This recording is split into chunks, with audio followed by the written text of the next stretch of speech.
قضيتنا وقعت بإقليم جديدة، وبالضبط بجماعة سيدي علي بن حمدوش. تما كان واحد الشاب اللي في العمر ديالو 35 سنة، مزوج بواحد المرأة اللي عندها 23 عام. ربي رزقهم بواحد البنية اللي كان عندها 20 يوم.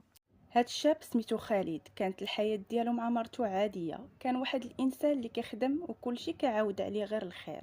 كانت عنده واحد السيارة كيكريها وكيبيع ويشري فيها. واحد النهار غادي يتعرض لواحد العمليه ديال النصب. من هذاك النهار هو خالد غادي يرجع غير اللور غادي يولي عنيف وكيهدد العائله ديالو كامله بالقتل، وكيقول ليهم باللي غادي نصفيها لكم كاملين. هادشي اللي غادي يخليوه يدوه للمستشفى باش يتعالج، ولكن ملي كيديوه كيقولوا ليه الدري مزيان وما عنده حتى شي حاجه. تقريبا المده ديال 3 شهور وهما كيعانيو معاه. من بعد خالد حاول ينتحر وشرب السم.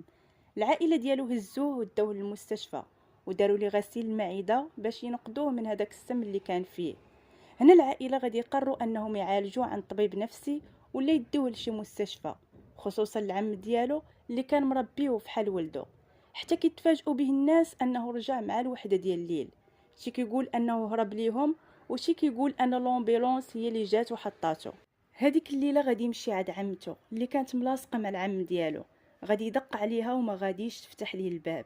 قالت لي سير بحالك، انا ما مسالياش ليك.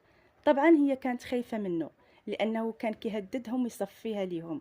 هو كان كيغوت وكيقول انا باغي مرتي وبنتي. هذيك الفتره مراته كانت مع عمو، وهنا عدوزتها قالت لها بنتي ما تمشيش معاه راه غادي يصفيها ليك.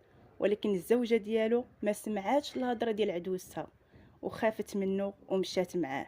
في النهار اللي غادي توقع فيه الجريمه، الناس ديال الدوار غادي يمشيو لواحد الموسم، حتى من العائله ديال خالد غادي يمشيو. لكن الناس بداو كيشوفوا خالد هاز واحد الموس في يديه وكيغوت، والسيد ماشي في طبيعته.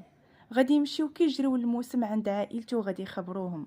الاخت والاخ ديالو غادي يمشيو كيجريو لعندو باش يحيدوا ليه الموس من يدو.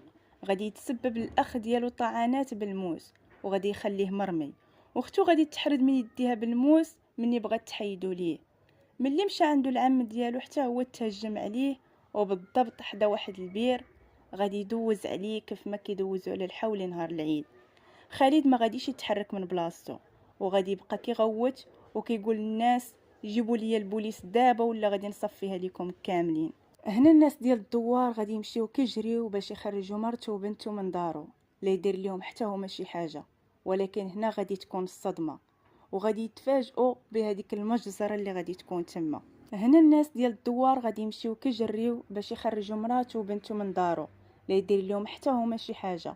ولكن هنا غادي تكون الصدمه، وغادي يتفاجئوا بهذيك المجزره اللي غادي تكون تما. يعني قبل ما غادي يدير هذيك الحاله ديجا قتل مراته وقتل حتى بنته اللي يلا عندها 20 يوم. هزهم ولاحهم في الطواليت. تخيلوا معايا البشاعه ديال المنظر. الدنيا ولات حالتها حاله، الناس ولاو كيتغاوتوا وكيتجاراو.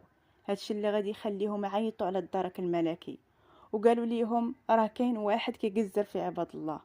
هادشي كامل طرا مع 11 ل 11 ونص. من غادي يتشد غادي ينكر كل شيء وغادي يقول لهم انا ما درت والو. غادي يسولوه واش انت حمق؟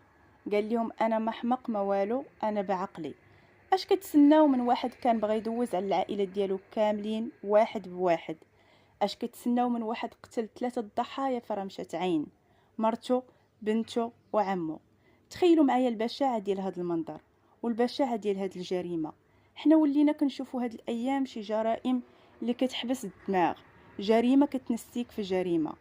ففغيمون هادشي ولا كيضر في الخاطر بزاف. هنا غادي تكون سالات القضيه ديالنا.